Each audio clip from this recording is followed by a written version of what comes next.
ഇന്നത്തെ പരിപാടിക്കുള്ള വേഷവിധാനവും മേക്കപ്പും ഒക്കെ സെറ്റപ്പ് ചെയ്യാം. നിങ്ങൾ രണ്ടുപേരും ഒരുമിച്ച് ആദ്യമായിട്ടാണ് പേർലി മാണി ഷോയിൽ വരുന്നത്.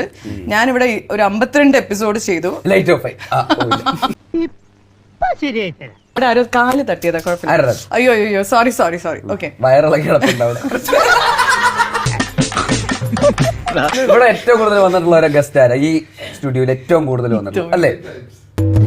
നീ വലിയവനാടാ. You are the second time. ഞാൻ അങ്ങനെ നോക്കി കണ്ടൊക്കെ പോവാ. എന്താണ് തമാശയാക്കാണ്? അല്ല തമാശയാക്കാണ്. എന്നെ കാണുമ്പോ എന്താ പാടുന്ന യു കൻ ടേക്ക് ടൈം.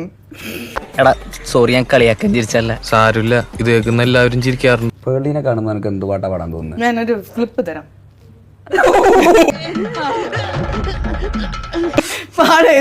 പുതുമഴയ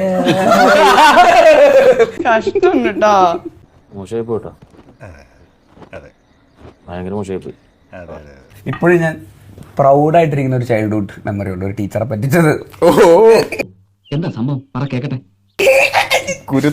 എനിക്ക് ഓർമ്മയുണ്ട്. ഇങ്ങനെ സന്തോഷിക്കാൻ മാത്രം ഭയങ്കര അടിയാ, കയ്യിൽ ഇങ്ങനെ അടിക്കും, ചുവരിൽ വെച്ച് അടിക്കും. അപ്പൊ അന്ന് ഇതുപോലെ ഞാൻ എന്തോ ചെയ്തു.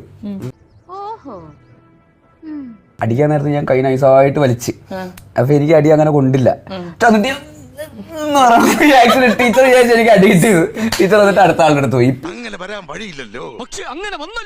ആ ടീച്ചർ ഇതിപ്പോ കാണുന്നുണ്ടെങ്കിലോ?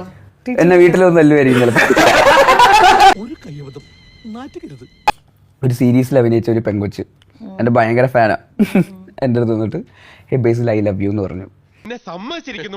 അപ്പൊ ഞാൻ ആ ഫ്ലോയില് ഐ ലവ് യു ടു എന്ന് പറഞ്ഞു. എന്റെ എല്ലാ മാനവും പോയി. ടോവിനോക്ക് ഇങ്ങനത്തെ കഥകളൊന്നും ഇല്ല, ഈ വലിയ വലിയ സ്റ്റേജിലൊക്കെ പോയിട്ട്. ഇത്ര ഇൻട്രസ്റ്റിംഗ് അല്ല. ബേസിലിന്റെ 70ാം പിറന്നാളാണ്. എന്തായിരിക്കും ഗിഫ്റ്റ് ആയിട്ട് നൽകുക? കുത്തി നടക്കാൻ ഒരു വടി.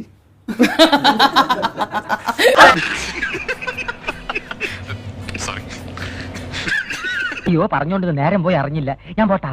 ഞാനും വരുന്നു. ചുമ്മാ വരി.